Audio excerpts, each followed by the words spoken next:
ಜಾರಿ ಮಾಡಬೇಕಾಗಿದೆ. ನಾವು 20 ಜನವರಿಯಿಂದ ನಾವು ಬೇಡಿಕೆ ಕೊಟ್ಟಿದ್ದೀವಿ. ಆದ್ದರಿಂದ ಮತ್ತೊಂದು 24ರಿಂದ 4 ವರ್ಷಗಳ ಒಪ್ಪಂದ ಆಗಬೇಕಾಗಿದೆ. 25% ನಾವು ಕೇಳಿದ್ದೇವೆ. ಇವತ್ತಿನ ನಮ್ಮ ಕಾರಂಜ್ ಇರ್ಬೋದು ಅಥವಾ ಯಾವುದೋ ಒಂದು ಕಟ್ಟಡಗಳು ಇರ್ಬೋದು ಅಥವಾ ಜೀವನ ನಿರ್ವಹಣೆ ಇರ್ಬೋದು, ಆ ಜೀವನ ನಿರ್ವಹಣೆ ಮಾಡೋದಕ್ಕೆ ಕಷ್ಟ ಆಗುತ್ತೆ. ಅವ್ರು ಕೇಳಿದ 25% ಕಡಾಖಂಡಿತ ಬರಬೇಕಂತ ಯೋಚನೆ ಮಾಡಿದ್ದೇವೆ.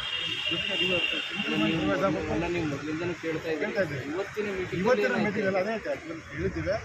ಇದಕ್ಕೆ ಸಾರಿಗೆ ಸಚಿವರು ಅದಕ್ಕೆ ಇವತ್ತು ಏನು ಕಳೆದ ಸಭೆಯನ್ನು ಮಾಡಬೇಕು ಅಂತ ಹೇಳಿದ್ರು. ಅದನ್ನು 7% ಬಜೆಟ್ ಆಗುತ್ತೆ ಅನ್ನೋ ಒಂದು ಮಾತನ್ನು ವಿಮೋಚನೆ ಮಾಡಿದ್ದಾರೆ. ಆರ್ಥಿಕ ಸಂಕಟವನ್ನು ಅದನ್ನು ಬಿಟ್ಟಿದ್ದಾರೆ.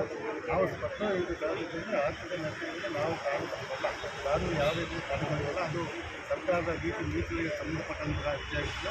ಆದ್ದರಿಂದ ನೀವು ಸಾರಿಗೆ ನಿಗಮಗಳ ಆರ್ಥಿಕ ನಷ್ಟಗಳನ್ನು ಅಥವಾ ಆರ್ಥಿಕ ಸಂಕಟಗಳನ್ನ ಮುಂದಿಟ್ಟು ನೀವು ಕಾರ್ಮಿಕರಿಗೆ ಬರಬೇಕಾದಂತಹ ನ್ಯಾಯಯುತ ಬರಬೇಕಾದಂತಹ ವೇತನ ಪರಿಷ್ಕೃತ ವೇತನ ಹೆಚ್ಚಳ ಅದನ್ನು ನಿರಾಕರಣೆ ಮಾಡೋದು ಒಂದು ಸಾಮಾನ್ಯ ಸಾಲ ಸಮರ್ಥನೆ ಅಲ್ಲ ಅಂತ ಮಾತನಾಡಿದ್ದಾರೆ.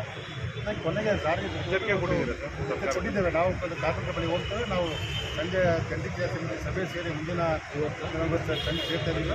ಮತ್ತು ಅದನ್ನು ಅಂತಿಮ ತೀರ್ಮಾನ ಸೇರ್ಕೊಳ್ಳಿ. ಮುಂದೆ ಏನು ಮಾಡೋದ್ರ ಬಗ್ಗೆ ಚರ್ಚೆ ಮಾಡಿ ತೀರ್ಮಾನ ಬರ್ತೇವೆ. ಜೊತೆಗೆ ಇನ್ನೊಂದು ಮಾತು ತಾಣತೀರ್ಥ ಮಾತಾಡಿದ್ರೆ ಇವತ್ತು 7% ಏನವರು ಮಾನ್ಯ ವ್ಯವಸ್ಥಾ ಬಗ್ಗೆ ಏನು ಘೋಷಣೆ ಮಾಡಿದರೆ ಅದು ಅಂತಿಮ ಮಾಡೋದಲ್ಲ.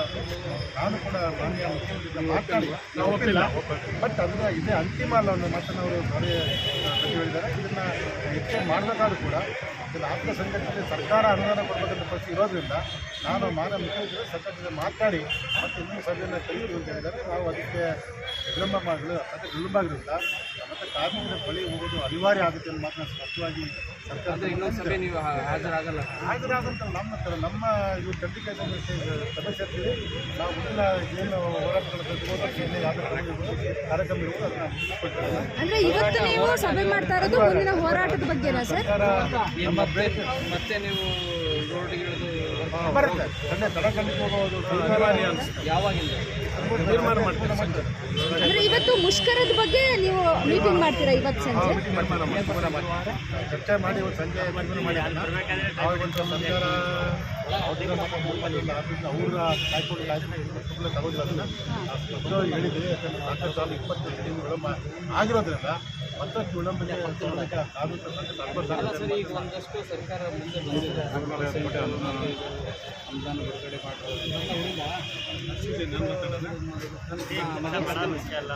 ಈಗ ಅಲ್ಲಿ ಭಾಳ ಮುಖ್ಯವಾಗಿ ಸಾರಿಗೆ ಸಚಿವರ ಹತ್ರ ಚರ್ಚೆ ಆದಂಥ ವಿಚಾರಗಳು ಅವರು 18/2/2026 ಏನು ನೋಟಿಫಿಕೇಶನ್ ತಂದಿದ್ದಾರೆ ಅದರಲ್ಲಿ ಭಾಳ ಮುಖ್ಯವಾಗಿ ಅವರು 1/4/2025 ನಿಮಗೆ ಜಾರಿ ಮಾಡ್ತೀವಿ ಅನ್ನುವಂಥ ನೋಟಿಫಿಕೇಶನ್ ತಂದಿದ್ದಾರೆ.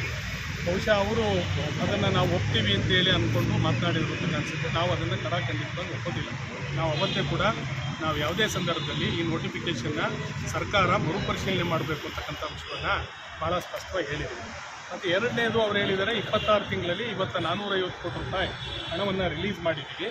ಮುಂದೆ ಇನ್ನೊಂದು 15-20 ದಿವಸದೊಳಗೆ ಎಲ್ಲವನ್ನೂ ರಿಲೀಸ್ ಮಾಡಿಬಿಟ್ಟು ಕೊಡುವಂಥ ಏನು ಹಣ ಇದೆ 26 ತಿಂಗಳು ಅದನ್ನು ಕೊಡ್ತೀವಿ ಅಂತ ಹೇಳಿದ್ದಾರೆ.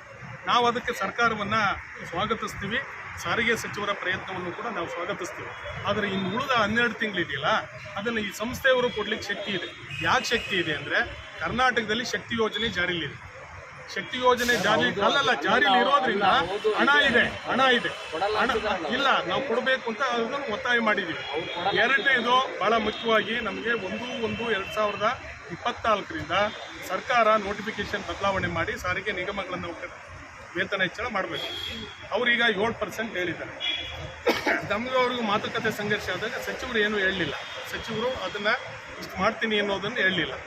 ನಾವು ಅವರಿಗೆ ಗಮನಕ್ಕೆ ತಂದಿದ್ದು ಏನು ಅಂದರೆ ಹಿಂದೆ ಕೋವಿಡ್ ಇದ್ದಂಥ ಸಂದರ್ಭದಲ್ಲೇ 23ರಲ್ಲಿ 15% ವೇತನ ಹೆಚ್ಚಳ ಮಾಡಿದ್ದಾರೆ.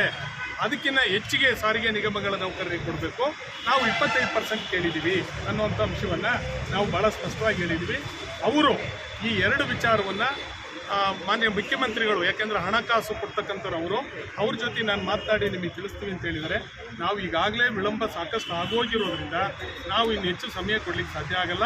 ಜಂಟಿ ಕ್ರಿಯಾ ಸಮಿತಿ ಇವತ್ತು ಸಭೆ ಸೇರಿ ಕಾರ್ಮಿಕರ ನಡುವೆ ಹೋಗುವಂಥ ಕೆಲಸವನ್ನು ಮಾಡ್ತೀವಿ ಅಂತ ಹೇಳಿದ್ದೀವಿ, ಹೇಳ್ಬಿಟ್ಟಿದ್ದೀವಿ. ನಾವು ಇವತ್ತು ಸಭೆ ಸೇರ್ತೀವಿ, ನಾವು ಇವತ್ತು ತೀರ್ಮಾನ ಮಾಡಿ ನಾಳೆ ಬೆಳಿಗ್ಗೆ ನಿಮಗೆ ವಿಷಯವನ್ನು ತಿಳಿಸ್ತೀವಿ.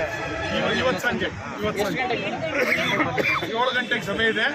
ನೀವು ಬಹುಶಃ ನಿಮ್ಮನ್ನು 8 ಗಂಟೆಗೆ ಅಲ್ಲಿ ಬನ್ನಿ ಅಂತೇಳಿ ಆಫೀಸಲ್ಲಿ ಬನ್ನಿ, ನಾವು ಅಲ್ಲಿ ವಿಷಯವನ್ನು ತಿಳಿಸ್ತೀವಿ.